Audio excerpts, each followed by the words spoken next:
യേശു തമ്പുരാന്റെ അതിപരിശുദ്ധ നാമമായിട്ട് പെരുമാറാകട്ടെ. ഇന്നത്തെ ചിന്തയ്ക്കായി യോഹന്നാന്റെ സുവിശേഷം 10-ാം അധ്യായം അതിന്റെ 10-ാം വാക്യം നമുക്ക് പ്രാരംഭമായ യോഹന്നാൻ 10:10 മോഷ്ടിപ്പാനും അറപ്പാനും മുടിപ്പാനും അല്ലാതെ കള്ളൻ വരുന്നില്ല.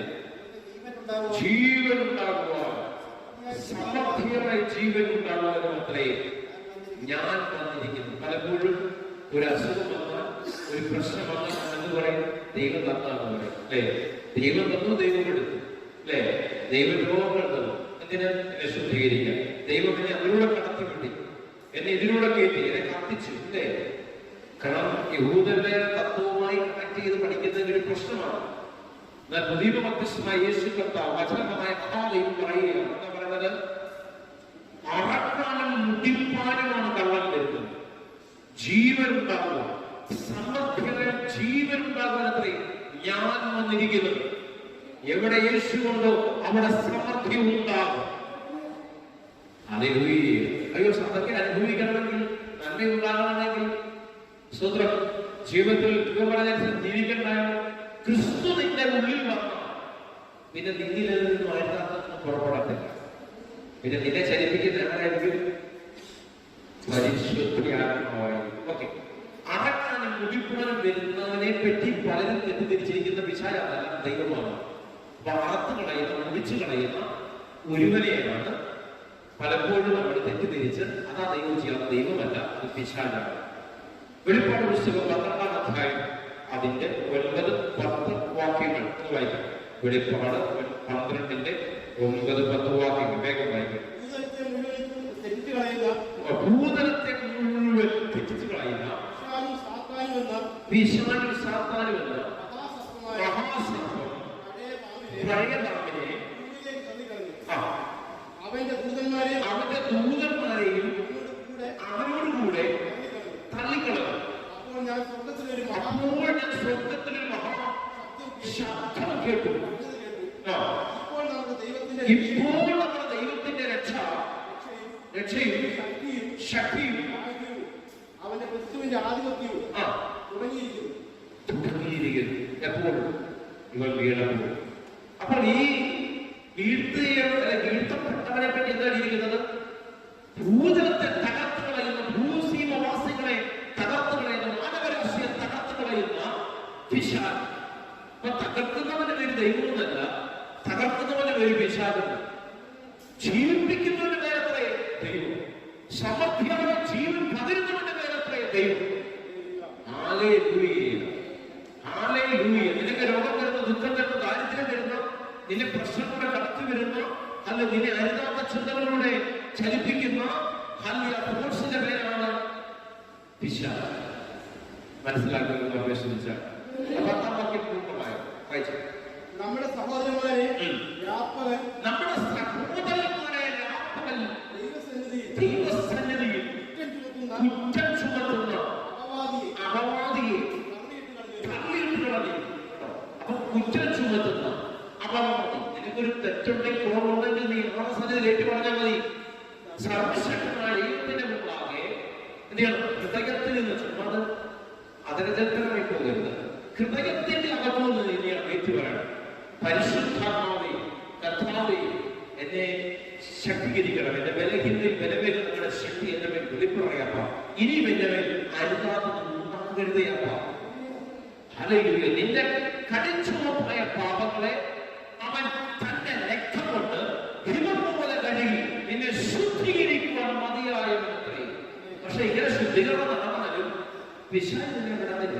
അപവാദിയായവൻ, നിന്നെ കുറ്റം ചുമത്തുന്നവൻ, നിന്റെ പുറകെ നടക്കും. അപ്പൊ അപവാദം ഉന്നയിക്കുന്ന, രോഗം തരുന്ന, തകർത്തു കളയുന്ന ദുഷ്ടശക്തിയുടെ വ്യാപാരത്തെ പലപ്പോഴും പലരും ദൈവമെന്ന് വിളിക്കാറുണ്ട്. തകർത്തു കളയുന്നവൻ വിളിക്കുന്ന ദൈവമല്ല, അവൻ സൃഷ്ടിക്കുന്നവനാണ്. തകർച്ചയിൽ പുതിയൊന്നിനെ തരുന്നവനാണ്, ഇല്ലായ്മയിൽ ഉണ്ടാക്കുന്നവനാണ്. ഹല്ലേലൂയ. ആ വാക്യം പൂർണ്ണമായി യോഹന്നാന്റെ സുവിശേഷം 8-ാം അധ്യായം 44-ാം വാക്യം വേഗം വായിക്കണം. യോഹന്നാൻ 8:44. നിങ്ങൾ പിശാചെന്ന പിതാവിന്റെ മക്കൾ,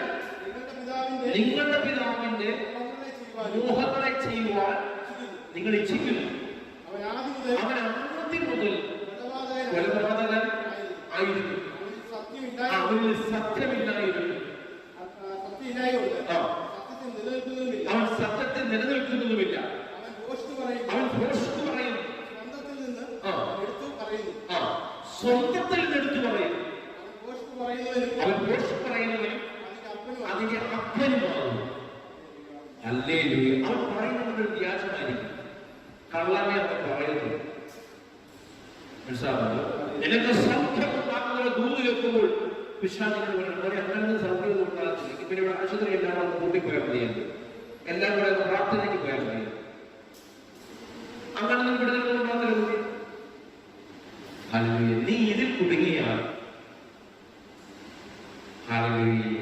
ഭോഷ്കിന്റെ അപ്പന്റെ വാക്കിൽ കുടുങ്ങിയാൽ കൂടുതൽ അനുഭവിക്കാൻ പറ്റത്തില്ല. കഥ പറയുക, കടന്നുപോ, എന്റെ അടുത്തേക്ക് നീ കടന്നുപോ. നിന്റെ എത്ര കടുംചുമപ്പായ പാപം പോയി കഴുകി ഞാൻ ഹിമം പോലാക്കും. ഹല്ലേലൂയ. നീ ശുദ്ധനും ശുഭകരമായ ജീവിതം ഉണ്ടാകണമെന്ന് ഞാൻ കൊതിക്കുന്നു.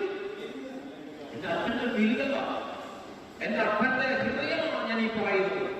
നിങ്ങൾ സുഖവും സുഖവുമായിരിക്കുവാൻ ദൈവം ആഗ്രഹിക്കുന്നു. നിങ്ങൾ തകർന്നു കാണാൻ ആഗ്രഹിക്കുന്നത് അത് ദൈവമല്ല.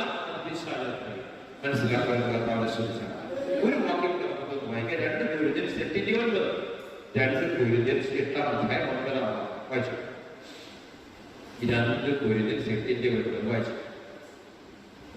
2 Corinthians 8:9 നമ്മുടെ കർത്താവായ യേശുക്രിസ്തു സമ്പന്നനായിരുന്നിട്ടും അവന്റെ ദാരിദ്ര്യത്താൽ നിങ്ങൾ സമ്പന്നരാകേണ്ടതിന് നിങ്ങൾ നിമിത്തം അവൻ ദരിദ്രനായി തീർന്ന കൃപ നിങ്ങൾ അറിയുന്നുവല്ലോ. ഭയങ്കര ഒരു ദിവസത്തിൽ നമ്മൾ പ്രസംഗിക്കാറുണ്ട്. മറ്റു ഭാഷയിൽ നമുക്ക് വർഷിക്കും മറ്റു പല കാര്യങ്ങൾ നീണ്ടുപോയത് കൊണ്ട് തന്നെ മെസ്സേജ് ഞാൻ ഇവിടെ ചൊല്ലുകയാണ്. ഹല്ലേലൂയ. സമ്പന്നനായിരുന്നവൻ ദരിദ്രനായി ഭൂമിയിൽ ഇറങ്ങി വന്നു. എന്തിനാ ഇറങ്ങി വന്നു? അവന്റെ ദാരിദ്ര്യം കാരണം നീ സമ്പന്നനാകേണ്ടത്. പ്രോസ്പെരിറ്റി അല്ലേ പറയുന്നത്? പ്രോസ്പെരിറ്റി. പിന്നെ ഒരു പ്രോസ്പെരിറ്റി പ്രീച്ചർ രംഗത്ത് വന്നിരിക്കുക. നീ തകരാനല്ല ദൈവം ആഗ്രഹിക്കുന്നത്, നീ ഉയർച്ച തന്നെ പ്രാപിക്കും.